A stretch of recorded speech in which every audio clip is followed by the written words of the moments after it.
everyone. Welcome to another podcast. Well, today it's a very special podcast. It's the guest today we have. She's a very old colleague, a friend, and just a fantastic person. A very interesting past 7 8 years she's had, and we're going to talk all about it. So thank you so much for doing this, Almitra. We have Almitra Mavalvala with us. Mavalvala with us. I'm sorry after that. Always get that wrong. How are you? I'm good. I'm well. I'm happy to be home. Great, great. Thank you so much for doing this for us. So without a further ado, I would actually ask you to introduce yourself. Who are you? What do you do? I know you have a connection with Cedar. You used to work with us back in 2015, but what have you done the past 7 years? How's it going? Yeah, really well. I'm a writer, performer, composer, and in Australia, I've been there for the past 7 years now, and it's been an interesting journey. I went and I did my bachelor in music theater, and then whilst I was there, found a love for composition. I didn't study it, and I didn't study writing either, but I just sort of fell into it. And, growing up, I always was a songwriter. And, I used to love writing lyrics and music. And I guess that all came together wahape. And it's been a really lovely time. And, I've done some musicals. I did Fiddler on the Roof. And I did Kinky Boots. It's like big musicals. And now I'm just writing and doing my own thing and touring my shows. Fantastic to hear. So good to hear. So yes, she did a bachelor in music, which I believe is unheard of, especially in this part of the world. So when you did decide to go for a bachelor's in music, how difficult was it to convince your parents? Look,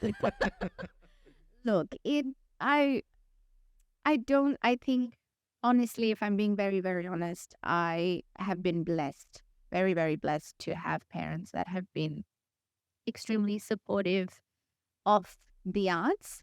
And I think they were also just kind of like, at that point in my life was also like, acha jo karna hai kar lo. At that point, I think they were so fed up. They're just like, do what you want to do. But I think when I did Greece in Pakistan, I think that really solidified my love for music theater. And I think when I came back from the US after doing special effects makeup, just a side note. Oh, I think at that point I was like, Acha, I think you need a bachelor. And I didn't want to do a bachelor in whatever. And I was really passionate about theater and music. And I was like, Amma, Abba, I think I need to do this. I think I need to do this for me. And I did. And I think for the longest time, and they're still 8 years down the line, 7 years down the line, they're still concerned. They're still like, there's no stability. And there's like, why can't you just settle down? And, there's really no money. No one does it. No one does it for the money, right? You do it for the love of the art. And I wish it was more focused on, because there's something that happens in music and in theater where it doesn't happen anywhere else. Why do people keep coming back to it? Why do people keep getting attached to it? It's because magic happens in art. And I think there is no place I would rather be than the stage. I cannot think of anything else that I would be doing with my life. If this did not work out, I could not imagine doing anything else. yeah, with every sentence, I can feel the passion that's there, and it's very, very, very, it's very motivating also actually, and very inspirational. But that's fantastic how far you've come. So, why Australia? Why was nothing else on the table? Were there other options also? Well, Australia, and I say this in one of my shows that I've written, is that Australia was literally my third option. Achha. Yeah, it was by process of elimination. Okay. Then I landed up there, and my first choice was Canada. But that didn't work out, and they rejected me 6 times. Yeah, we won't get into that because that's a whole that's a whole show. So it's So just that's it what- was it was that's just what- not the parents that required convincing. It was also the universities. Correct. And so I think my show Blacklisted, which I wrote and composed, is about all these visa rejections. Oh, okay. And so went there, didn't get to go to Canada, and then was like, TK, I actually got acceptance at Indus Valley. Okay. And I was gonna start studying interior design. And I was so fed up. I was like, bas khatam ho gaya, whatever. And then suddenly the universe came through, and I went to America to study special effects makeup for a year. And so when I was there, I didn't kind of like it, and I missed home. Yeah. Yeah, I missed home. I missed home a lot, and I was very, very homesick. And so I came back. I came back for a year, which is where I came to Cedar. Oh, great. Yeah, 2016, I came to Cedar, and I worked here for a year. And then that was when I decided, I was like, acha chalo, need to do something with my life. And that's when I went to Australia to study music theater. And it just so happened, I didn't really want to go to the UK because it was very expensive at the time. And I was like, acha chalo, Australia chale jate hain. And because, they're so nice, and it's a beautiful, it is a beautiful country. I will not deny that. And it was to get the passport. It's just no denying that the Pakistani passport is the bottom of the barrel at the moment, with travel and with other things. But yeah, so process of elimination is your answer. And Almitra, so one question I had, because with Australia specifically, and with every Western nation, I would say, there is a particular accent, there's a particular look that you see in theaters, and you see in movies, and you see in all on camera, basically, and off camera. Yeah. So was that ever a barrier? Yeah, 100%, right? I was told in acting school that, I would play ethnic roles all my life. And I was like, no. No, thank you. And so there's a lot of side, like, conversations that happen, which you don't realize in the moment. But then you walk away and you're like, wait a minute. Is that what they meant? And so you think about these things later, and obviously a person of color is fighting 10 times harder to be seen in the room, to be taken seriously than being a woman. There's a lot of barriers. And I found in Australia, I have never had to fight more for my ethnicity than I have had to in Australia. Or any Western country for that matter, I guess. And I can't just be Almitra, the writer, performer, composer. I have to be Almitra, the Persian Pakistani writer, performer. Ethnicity first, skill later. Okay. Which is annoying, I can imagine. but also sometimes works in my favor. So I don't know, it's a double-edged sword. Great. So coming to Pakistan, we know how difficult it is to make a standing of yourself in the humanity, especially someone with music background, or because it is also a very big legacy factor for those in Pakistan. Your father was a musician, so you'd be a musician, and some people like to call it nepotism, but that's the way it runs in the an outsider. Do you have family who's in the field? Nope. Okay. So some of us don't have that, and I see that there as well, right? So there is nepotism there, and people who know people, and it's being passed down generations, or the way has been paved, and some of it, like, they still have to do the work, but it's easy. yeah, It's amazing. and for someone like myself, for so many other people, we have nothing. We don't have generational wealth. We don't have access to funding. It's all of that, and you have to fight 10 times harder. And I wouldn't change it for myself. Like, it's made me the person I am. So Great. yeah. But I don't want to ask you specifically about Pakistan. So how did you discover that you want to do music? Because I know for a fact when you must have been in your A levels or O levels, music would not be an option to study or to go to university for. And how did that happen? No, music and theater was not, it's not a subject. It's an extracurricular activity. That too in a few schools, by the way. That too not in every other school. Really? It's very limited from what I know. Maybe. Because I did it all through school as well. I didn't do music. I did drama. So all through Mavalvala, I was in every play. I would do it every year. And then when I went to Lyceum, I obviously took drama and music. And, we had a band. Oh, really? Yeah, we developed a full band. I was always part of like all their music events. And then when I started working there for 2 years, I also ran the music and drama department then as well, And so it's been really nice coming back home this year and meeting all my Lyceum friends 13 years ago. Like, it's been 13 years. And so coming back now, so many of them, this is why I come to Karachi. It's such a nice ego boost. Such a nice ego boost. And they meet you and they're like, oh my God, you followed through. You followed through. And that is something that hits you with so much love. Hit the right notes. Truly.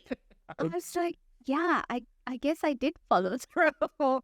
And because music was it was just such a thing you kind of did on the side, and no one really kind of cared about it, but we need it. I'm so glad to hear that. I'm so Almitra, now coming to Pakistan. What do you think we need as a nation, as educational institutions? What in your opinion do you feel we need in terms of humanities, in terms of theater, art, media, music? I think there is so much love and thirst and opportunity, untapped opportunity, I believe, in the arts, because people, यहाँ पे, there isn't much, right? There isn't like so many live concerts, and there isn't like theater shows that you can go to on the regular, or there's no like real place that you can actually study it. There's NAPA. I'm guessing there's still NAPA. Yeah, there's still NAPA, and you study it. And then it's interesting because you have to cater to both languages as well, right? Because if I come bring my show here, it's cutting off a whole like a whole nation. You have to cater to everyone, and you have to make art that is accessible. And I do this there, where it's like, I sing in language sometimes. I sing in Urdu wahan, and I'm like, you know what? I have a 50-minute play that is all in English. You can sit 3 minutes without understanding my language. It's fine. Yeah, but even it's for people who actually truly appreciate art. Yeah. Language is nothing, it's just expression which really matters at the end of the day. Yeah. And so I think we need to push the arts a little more here.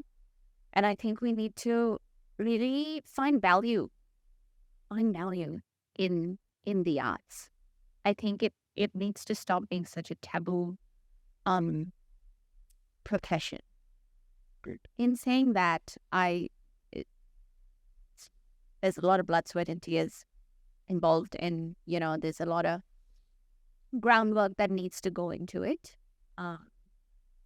Yeah, but I really wish it was more valued. But I'll tell you, I come from a science background, and even with sciences, there's a lot of groundwork that goes in until you establish and you're earning to support yourself or your family. And but the science students always have it easier than the art students, because I believe there are more opportunities also. There is a huge lack of opportunities when it comes for art, media, theater. Yeah. I understand where you're coming from, and it's also very difficult because, again, it's such a taboo for... Yeah. And just like a career path. And, it's, I won't lie, there's really no stability. There's really no stability. And even till today, even in Australia, even doing all these shows, it's like paycheck to paycheck, no savings, minimal food. It's tough there also. Oh yeah, it's tough everywhere. At least here you have the comfort of your own home. Amma ba, like, beta khana kha lo. Like, you're taken care of and you're pampered, and I miss that. I really do. You get really lonely there. Yeah, I can imagine. Yeah. I can imagine. So any plans of doing something in Pakistan? Yeah. Absolutely. We'll be coming back and doing lots of collaborations, lots of new work. I really do want to do more work here as well. And it's always, honestly, Mustafa, I never thought that my life would take this route. Like, I did not ever imagine it. Like, it just sort of happened.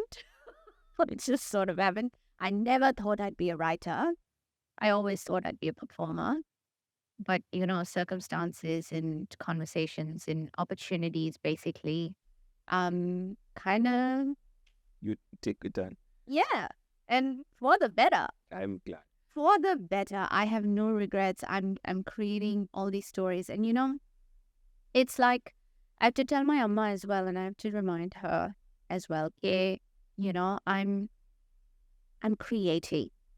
I'm a storyteller. I've always been a storyteller, and I'm creating the stories, and I want to tell these stories, right? So, I want to create those opportunities for people who don't have them, right? For myself, but for others. It takes an army. It takes an army to put together a show. I cannot do it myself. I can write the story, but risky execution has to happen with like a bajillion people and $1 million. But that's fine. No, hona hoga to ho jayega. Inshallah. One thing, and I think I'm going back a little bit right now. Okay. So I believe you did 2 musicals in Pakistan? 1 musical. I did. So you did, I believe that was Greece. Yes. And that was in 2013. 13. And then you did another one? I did one before that, which was called Death Trap. Okay. I really I think I've seen that. I think it was 2011. Yeah, did you come 2011? I think I did. 2011. Great. Yeah. And then you did Kinky Boots in Australia. Boots and Fiddler on the Roof. So you did 2. How different are the cultures? How different is performing in both these countries? I think it has been a different experience, considering here I was more of a supporting lead, and over there I was ensemble, and it's just such a different experience. But all my experiences have been great. I only tend to work with good people. And I think it is the people that make that experience. Because if you don't have good people to work with, the experience becomes so tainted. So tainted. mashallah, I've had very, very good experiences in both countries. And I'm the sort of person that likes to see the good in people, and I like to see good relationships being formed. Not someone who goes Great. okay. Almitra, so I'm sure you must have had mentors in school and college, and so anyone specifically that really, really pushed you to do this? Well, there were so many. In Lyceum, I had Yasin Bhai. Yasin Bhai was there. She didn't teach me, but she was around. She was around. Miss Aisha. Miss Aisha Sheikh. Miss Fatma was always there. I remember when I started working at Lyceum, she was always like, "ठीक है, आजा." And I was like, "No, I promise I'm not an aloof dramebaz. I promise I do work." But there was Yasin Bhai, and there was Alia Chinoy in Lyceum. And I think more than anything, it was my peers. More than anything, honestly, it was the peers that would push you, that would champion you, and who would, sort of go like, "Yeah, no, you continue." I'm glad to hear that. So it's the people around you who make you who you are. Yeah, absolutely. It is always the people. No matter what, it is the people. You will need people more than anything. It's very good to hear. How does it feel back to come to see her? Great. You've changed campuses. Yes, we Yeah. have. Campuses. I messaged Raja yesterday, and I was like, "Are you still near Ashiana?" She's like, "No, we're on phase 8. I'm like, "Cool. I will. Yeah, I'll be there." And you know what? I will come back when I come back in June. I definitely want to do more things here and see what we can do. And we're definitely, I think the chicken rolls have remained the same, which you. Yes. My favorite. The infamous. Well, you do not get them anywhere in the world except Karachi. And at Cedar. And at Cedar. Yes. And at Cedar. The infamous chicken rolls. But we're looking forward to collaborating, working with you. I think it's such an inspiration to so many students out there who are discovering their love for the arts, who are discovering their love for music. And there's a few of them, but I think, has anyone actually approached you for mentorship from Pakistan? No, not yet. But are we open to that? Yeah. Oh, great. 100%. Great. So all the listeners out there who are interested, they're Almitra Mavalvala. I am so sorry again. No. is there for you, and she can definitely help mentor you to reach heights that you don't even know you can. So with that, I think thank you very much. It was very refreshing to hear from you, a very different podcast, a person who's in a very, very different, non-traditional field. And I think that's the way to go these days. So thank you so much once again. It was a pleasure. And we hope to see you at Cedar very soon, doing a lot of collaborations with us and a lot of work, good work, and promoting the arts as much as we can. As much as we can, I guess. A message for anyone that is listening, I guess, is that please pursue it. We need it. We need more stories. We need more music. We need more art. And I guess I say this a lot in conversations that I have with so many people. Please take up space. We're so scared of like, not good enough. Break the barrier. Yeah, just do it. There's a lot of hardship. There's a lot of blood, sweat, and tears. There's a lot of resilience that you need. And this pigskin business that we talk about that you need, but push through. It's worth it. Great. Very good to hear that. Thank you very much for listening. Thank you so much once again. See you guys on the next episode. Thank you.